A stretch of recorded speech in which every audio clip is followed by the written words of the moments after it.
I started school at a tender age, always wanting to invent something, always wanting a different.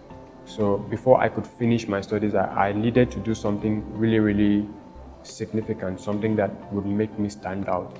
And that is what brought about the design of the machine I now call today the Coolfrost. I am from Ubong local government area in Akwa Ibom State. I'm a student of the University of Uyo, studying mechanical engineering. It's undisputed that education is actually really necessary, but I decided to toe in the line of business and also use my knowledge in education to make my business practice better. When I came up with this idea, I had a lot of support. So my parents were like, okay, whatever you want to do, we are going to support you. And we know that one of the issues that we have in the country is the issue of self-preservation. Right from the inception, I look at him as being so creative.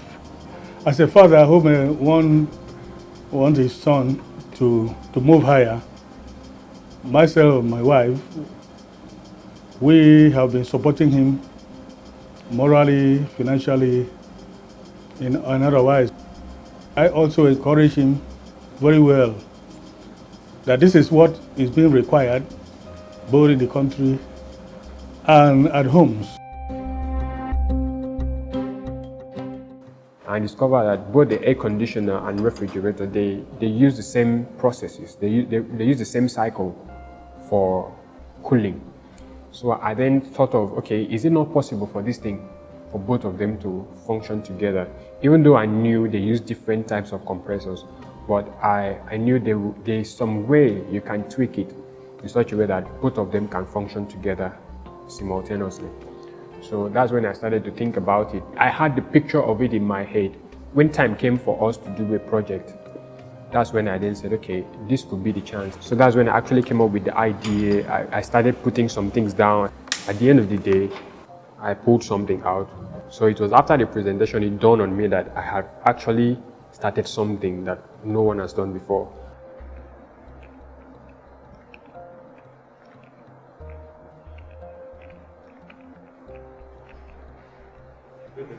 So this is the Coolfrost. It's a combination of an air conditioner and a refrigerator, and they function together as one single unit. Both of them are being powered by one single compressor. So this is the air conditioning side, as you can see.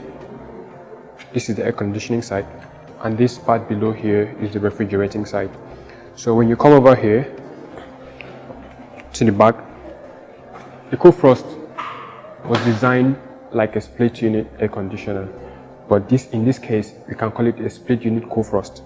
So this is the outdoor unit where we have the compressor and the condensing unit. This is the condensing unit actually, and this is how it's going to look like. This one is going to be outside, this one is going to be inside.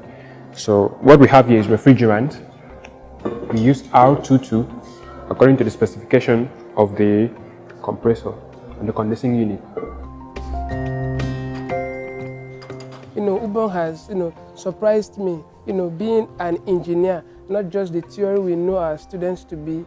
He has been able to create a project. He has been able to create an idea from what he has been taught in school, not just an idea, but making a business out of it. We hear people talking about, the white guys, they've done this, they've done that, but seeing a Nigerian and a young university student coming up with this idea is something that we should applaud. Very, very innovative.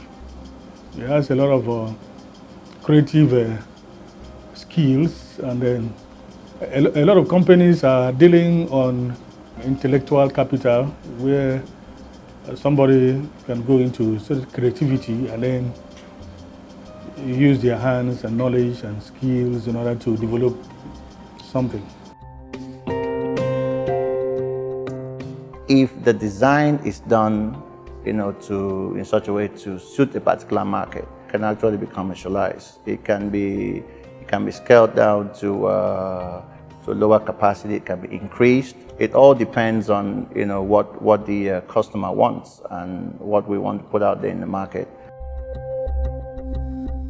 I heard about BET online. I just voted in and applied. I got the mail, I was told that I should reply the mail if I'm interested in attending the interview. I replied the message, I didn't get a feedback, but still, I had to go for the interview. So, where do you want to take this to? I'm looking at commercializing it, making it in large quantity for sale in Nigeria. Why do you think people will want this? A lot of families have the issue of having air conditioners and refrigerators, and they cannot use them. So they just go for one, the refrigerator, and sometimes they cannot use them because when there is no light, the things in the refrigerator get spoiled. So the essence of having the refrigerator is not there anymore. It's just a furniture that collects dust. This is the challenge that this product is going to tackle. So I thought maybe the panelists will find it difficult to accept my own line of business, being that I am coming out with something really, really different. I saw a lot of people who came with so many ideas, a lot of people who had already won grants. It was actually really intense. Everyone's eye was on the prize.